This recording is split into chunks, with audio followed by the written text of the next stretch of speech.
नमस्कार स्टूडेंट, स्वागत है बेटा। आज मैं आपको फोर्थ चैप्टर के IMP objective plus IMP question की क्लास लेकर आ रहा हूँ विद सॉल्यूशन के साथ। और पेपर में कैसे क्वेश्चन पूछे थे वो आपको मैं बता दे रहा हूँ। सबसे पहली चीज तो आपको माइंड में बिठा लेना है, आपको क्या याद होना चाहिए चैप्टर फोर्थ में। तो सबसे पहले आपको याद होना चाहिए, तो क्या याद होना चाहिए आपको? विविध विविध विविध कर का जो रहेगा सूत्र पता होना चाहिए, जिसको बोला जाता है डिस्क्रिमिनेट। कुछ याद करने वाले फैक्ट मैं आपको पहले बता देता हूँ। ठीक है, डिस्क्रिमिनेट आपको पता होना चाहिए। इसका फॉर्मूला आपको अपने माइंड में बिठा के रखना है। ठीक है, तो क्या होता है? डी बराबर बी स्क्वायर माइनस 4ac। ये आपको पता होना चाहिए। कभी कभी एग्जाम में इससे डायरेक्ट क्वेश्चन पूछ लेता है पेपर में, याद रखना। ठीक है, फिर इसके बाद आपको इसकी तीन कंडीशन पढ़नी पड़ेगी कि इसकी तीन कंडीशन कौन सी होती। पहला, D greater than zero. Second, D equal zero. फिर D less than zero. D बड़ा है जीरो से, डी बराबर है जीरो के, डी छोटा है जीरो के। ये तीन कंडीशन आपको पढ़नी पड़ेगी। इन तीनों कंडीशन को मैं अच्छे से आपको एक्सप्लेन करता हूँ। ठीक है, चलो तो पहली कंडीशन अपन पढ़ते हैं। तो पहली कंडीशन है डी। ठीक है, क्या आएगा पहली कंडीशन? डी बराबर बी स्क्वायर माइनस 4ac बड़ा है जीरो के, पहली कंडीशन। उसके बाद डी बराबर बी स्क्वायर माइनस 4ac बराबर है जीरो के। उसके बाद डी बराबर बी स्क्वायर माइनस 4ac छोटा है जीरो। तो ये आपको कंडीशन पता होना चाहिए। एक, दो, ये तीन कंडीशन आपको पता होना चाहिए, जिसमें कि हमेशा याद रखना है। इसमें कैसे पहचान करोगे? जो डी रहेगा, डी का मान हमेशा प्लस में आएगा। इसमें इसमें जो डी की वैल्यू रहेगी वो हमेशा जीरो आएगी। इसमें जो डी की वैल्यू रहेगी क्या आएगी? माइनस में। तक क्लियर हुआ? तो ये निकलेगा डी। अब आता है कि डी का मान अगर प्लस आता है तो इसका नेचर ऑफ रूट्स क्या होगा, मतलब मूलों की प्रकृति क्या होगा? मूलों की प्रकृति। ठीक है, तो क्या होगा? इंग्लिश में होगा नेचर ऑफ रूट।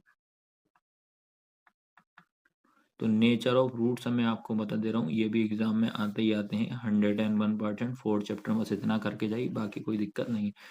तो इसका नेचर ऑफ रूट्स की बात करें तो ये आता हमेशा रियल रूट आता। क्या आता है? Real root.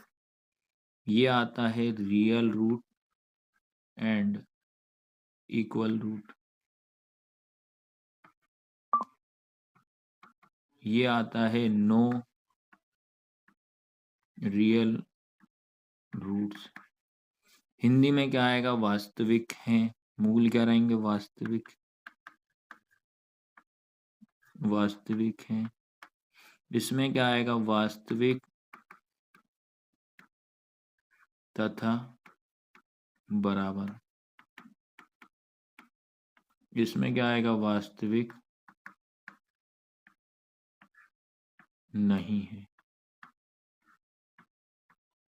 तो इतना आपको ये बस याद कर लेना है चैप्टर फोर्थ के लिए। ये मैं आपको क्लियर कर दे रहा हूँ। अब आते हैं पेपर में कैसे क्वेश्चन इससे पूछता है। ये देखो बेटा, आपका जो पेपर में कैसा क्वेश्चन आया था, ये एक शब्द में पूछा था। क्या पूछा था? एक शब्द में पूछा था। द्विघात समीकरण A X square plus B X plus C बराबर जीरो के विविध कर ज्ञात करने का सूत्र लिखना था वन वर्ड में। Write the formula of the discriminate of the quadric equation A X square plus B X plus C बराबर जीरो। तो इसमें आपको विविध कर का डायरेक्ट फॉर्मूला लिखना है डिस्क्रिमिनेट का, वही आपका आंसर हो जाता। बस इतना सा इसमें करना था। एक मार्क्स में क्वेश्चन आपका आया था। ठीक है, अब क्वेश्चन बाद में करेंगे, पहले ऑब्जेक्टिव सीख लेते किस तरीके से आपसे पेपर में पूछे थे। चलिए, इसके बाद ये देखिए आप, द्विघात समीकरण A X square plus B X plus C बराबर जीरो के कोई मूल वास्तविक नहीं है। वास्तविक नहीं है की कंडीशन आपको बताना है। तो क्या बताई थी मैंने? B square minus 4ac less than 0, नहीं में कौन सी कंडीशन आती है, ये वाली आती है, ठीक है। इसी को आप इंग्लिश में भी देखिए, no real roots, no real roots की condition of a quadratic equation A X square plus B X plus C बराबर 0 इफ, आपको बताना था नो रियल रूट्स में आपको पता होना चाहिए, तो क्या होता है B square minus 4ac less than 0। तो ये ऑब्जेक्टिव आपसे इस बार गलत नहीं होना चाहिए और पास होके दिखाना ही है इस बार एग्जाम में। अब बात करते हैं पेपर में क्वेश्चन कैसे आया था, मेन पॉइंट वाली बात तो आई थी, अब आती है 2 मार्क्स का था। क्या पूछा था पहले, द्विघात समीकरण 2x square minus 4x plus 3 equal 0 का विविध कर ज्ञात करो, find the discriminant of the quadric equation 2x square minus 4x plus 3 equal 0। और में इसमें आया था या तो ये वाला करिए या तो नीचे वाला ये करना है। द्विघात समीकरण 2x square minus 3x plus 5 equal 0 के मूलों की प्रकृति ज्ञात करना है, find the nature of roots, क्या निकालना था, nature of roots of the quadric equation 2x square minus 3x plus 5 equal 0। अब इन दोनों का ही मैं सॉल्यूशन करा दूं, पर एग्जाम में तो आपको एक ही करना है। तो सबसे पहले अपन ये वाला करते हैं, इसमें आपको डी निकालना, विविध कर निकालना, वो सीखते हैं पहले, ठीक है। तो सबसे पहली बात करते हैं 2x square minus 4x plus 3 equal 0, इसका हमें निकालना है विविध कर। तो पहले आपको क्वाड्रिक इक्वेशन से आपको कंपेयर करोगे, A X square plus B X plus C बराबर 0, ये कंपेयर करा तो ये हो जाएगी ए की वैल्यू, ये हो जाएगी बी की वैल्यू, ये हो जाएगी सी की वैल्यू। तो ए जो रहेगा, ए बराबर कितना हो जाएगा 2, बी बराबर आपका कितना हो जाएगा माइनस का 4, सी बराबर कितना हो जाएगा 3। अब आपको विविध कर निकालना ओनली, तो विविध कर लिखोगे आप, विविध कर जिसको बोला जाता है डिस्क्रिमिनेट, ठीक है। तो क्या फॉर्मूला बताया था मैंने, डी बराबर बी स्क्वायर माइनस 4ac, यही बताया था। अच्छे से समझ लो, आना ही आना क्वेश्चन। तो डी बराबर बी का मान कितना है, माइनस का 4 का स्क्वायर हो जाएगा, माइनस कोई चिन्ह नहीं है तो इंटू लगा दीजिए, 4 इंटू ए का मान 2 इंटू 3।